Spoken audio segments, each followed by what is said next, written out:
Olá pessoal, sejam bem-vindos ao Curto e Grosso. Eu sou o professor Augusto Mota e a nossa videoaula de hoje será sobre a classificação das plantas. Hoje vocês irão aprender a classificação das plantas quanto à presença de sementes, a presença ou ausência de fruto, dentre outros, ok? Então vamos ao play. Então, como eu falei, pessoal, vamos falar agora sobre a classificação das plantas. Como é que as plantas elas são classificadas, ok? No caso aqui, nós iremos ver o seguinte, olha só. As plantas elas são classificadas quanto aos vasos, as sementes e a presença ou ausência de flores. Olha só. Primeiro, em relação aos vasos, nós temos o seguinte, veja bem. Existem as plantas avasculares, né, que não possuem vasos condutores. A água ela percorre o corpo da planta de célula a célula. Essas plantas, por não terem vasos condutores, elas só são encontradas em locais úmidos, né? E você vai ter uma média de 24 mil espécies. Como exemplo, eu tenho uma briófita ou musgo, né, que é uma planta avascular. A água ela circula do rizóide até o filóide célula a célula, ok? Aqui eu tenho uma briófita, né, que é uma planta avascular. Outro detalhe, no caso, já as plantas vasculares são aquelas que vão ter vasos condutores, no caso o xilema e o floema, né? Isso dá raiz até as folhas, ela vai ter raiz, caule e folhas verdadeiros, como no caso aqui as pteridófitas. Como no caso, por exemplo, você vai ter uma samambaia aqui, né, que é uma planta. A partir das samambaias, as plantas já apresentam raiz, caule e folha verdadeira, ok? Vamos ver agora a questão das sementes. Quanto às sementes, as plantas, no caso, algumas se reproduzem por esporulação, né, liberando esporos. Nesse caso aqui, como no caso os musgos, eles vão ter uma enorme dependência de água, porque o esporo tem que cair no local úmido, ok? Você vai ter uma média de 11 mil espécies, no caso, como exemplo, as briófitas e pteridófitas. Tanto os musgos como as samambaias, elas dependem da água para se reproduzir. Por quê?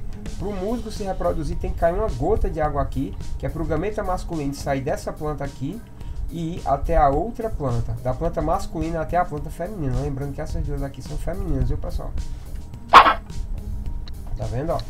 Então o esporo é liberado, só que o gameta masculino ele precisa de água, né? Como exemplo também você vai ter a samambaia, libera esporos.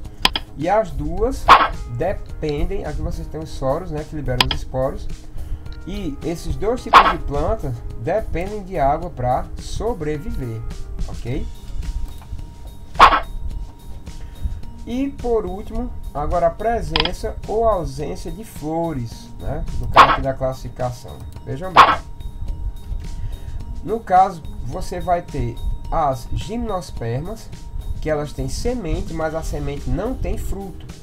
Elas se reproduzem e liberam os esporos através dos estróbilos, né? E a fertilização se dá pelo vento. Olha só, aqui eu tenho estróbilo masculino e estróbilo feminino. No caso aqui, o que é que vai acontecer?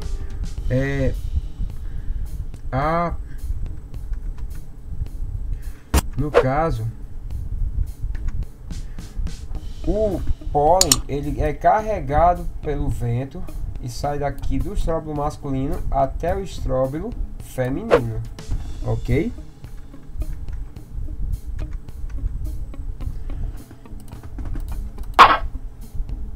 Aqui eu tenho ó, estróbilo feminino e estróbilo masculino. Então nesse caso o grão de pólen é carregado pelo vento, né? No caso, as plantas que têm flores, as angiospermas, o que é que vai acontecer?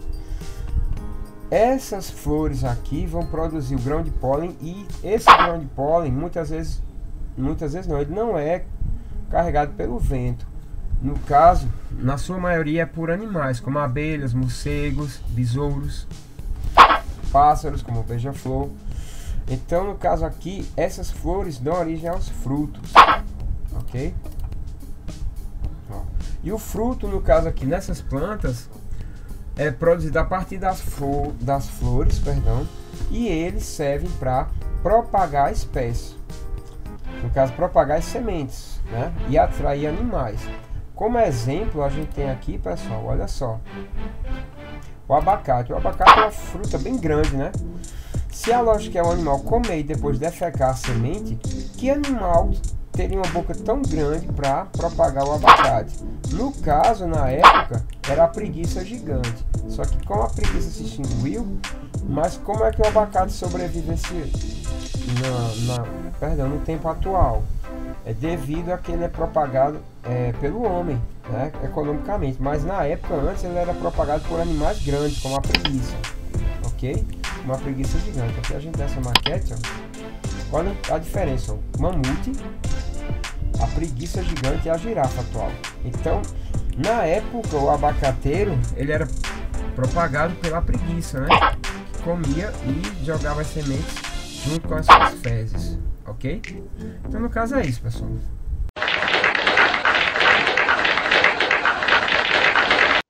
É isso, pessoal. Espero que vocês tenham gostado.